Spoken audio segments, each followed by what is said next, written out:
Hey guys, Retro Reviews here again with another Transformers Age of Extinction video review. And this time I figured out, since I got Wave 1 robots done, I'm going to go ahead and start doing the Dinobots. So, and I said robots, I definitely meant to say cars. But anyways, Dinobot time. And we're going to start off with Slug, who is the analog for the new movie Slag. But since we can't have a Transformer named Slag for obvious reasons, we get Slug instead. Anyways, here is Slug in his gorgeous Triceratops mode. And even though he does have a couple extra horns on his chin,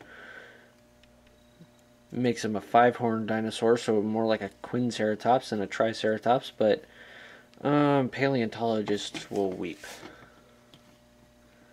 It's still a badass looking dinosaur mode. And overall, very nice, as you could tell. With some of the plastic quality, the horns are obviously rubbery plastic, as well as his bottom jaw, which does open and close. And his tail is also made out of rubbery plastic.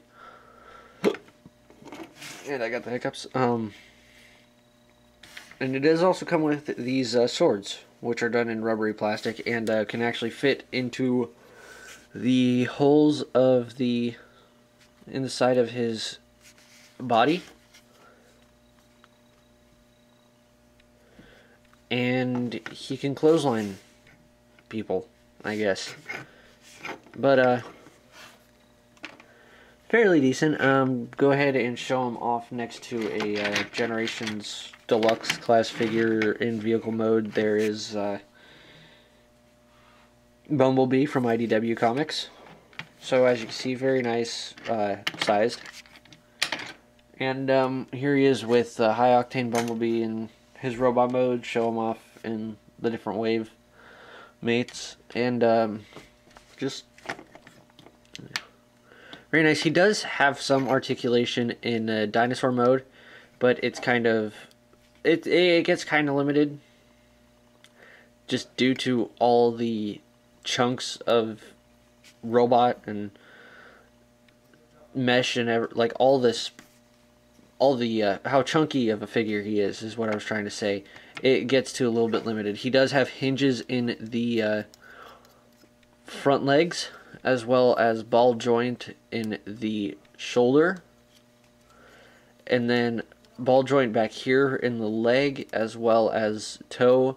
Can't really get very much movement out of the leg, in the back leg, so you can kind of have him crouch down or try to get him to walk. And then he of course has his jaw is movable, but you get to moving it too far and, well, I guess it doesn't look too bad when you move it out all the way. But yeah, some nice detailing done in this figure as well, because those eyes, those magnificent, horrifying looking eyes, and just all the nice panels that make up Slug. And almost wishing that he was done up in more of a movie accurate color scheme, but in all honesty, the retail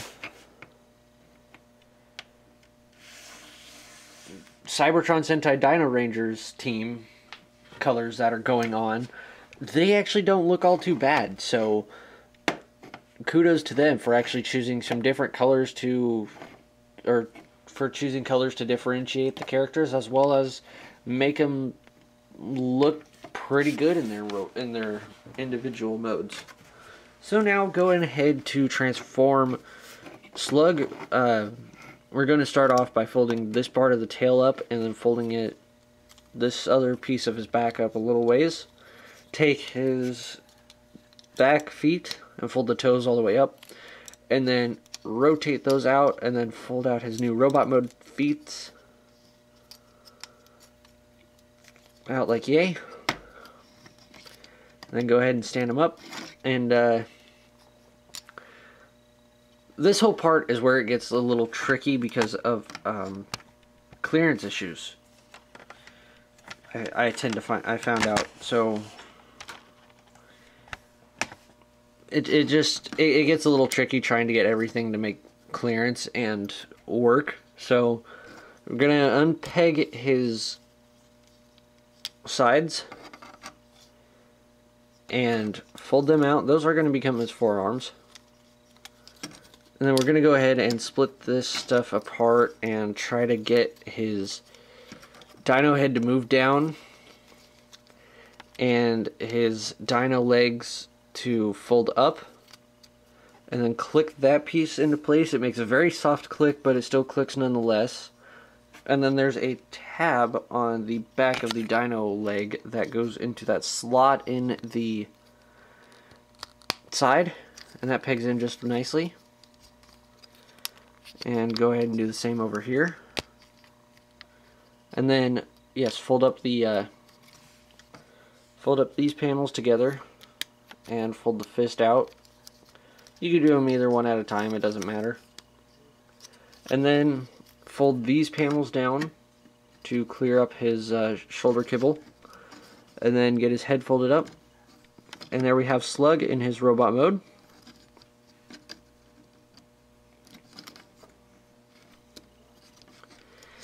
And here he is looking quite nicely as well. Very nice. I do love the aesthetic that the Dinobots have for this new movie. Very nice, very night-like actually as well. So, excuse me. So yeah, just very, very cool looking. Again, we have a lot of the same details from before.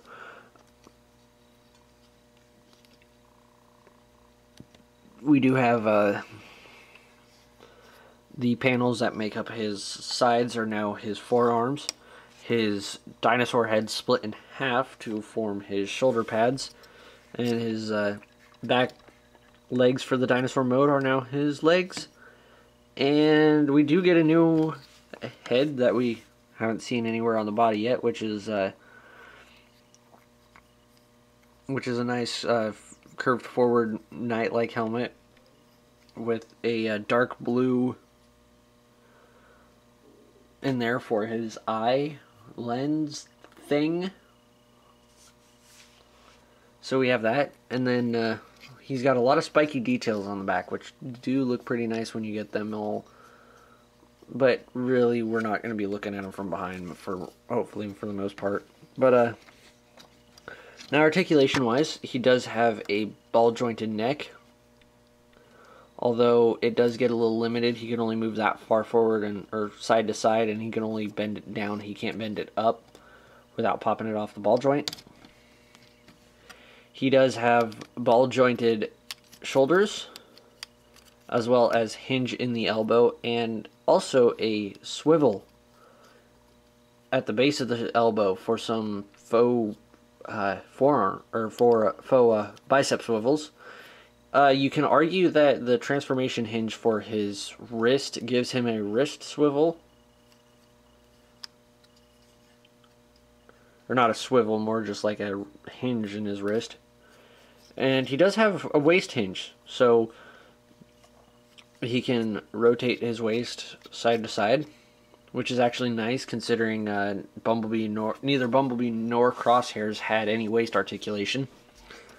But then ball joint in the hips, as well as a thigh swivel, and possible double jointed knee if you undo the transformation, but a single joint in the knee, and the toe is able to bend in any way you want it to go. So that's actually pretty nice, fairly articulated, and very nice figure for one of the new Dinobots of the team, and just overall glad that they released Dinobots for the new movie. And starting off with Slug and Scorn as the first wave is just perfect. And like the swords from before, you can go ahead and slide them into his hands. And he does hold them fairly nicely, being 5mm peg holes and all. But you can get him into some nice poses since he is fairly well articulated. Since they're not trying to shove since they're trying to work both modes into it, making him look like a believable robotic dinosaur as well as a robot, and actually still turning out quite nicely. You can get some pretty decent poses out of him. None of his articulated pieces hinder parts count, so that's nice. And real quick, size-wise, he does scale up next to, even though I've got him crouching in this position, he does scale up next to Crosshairs and Bumblebee quite nicely. And again, just in case you're wondering how this line compares with Generations, there was Thundercracker.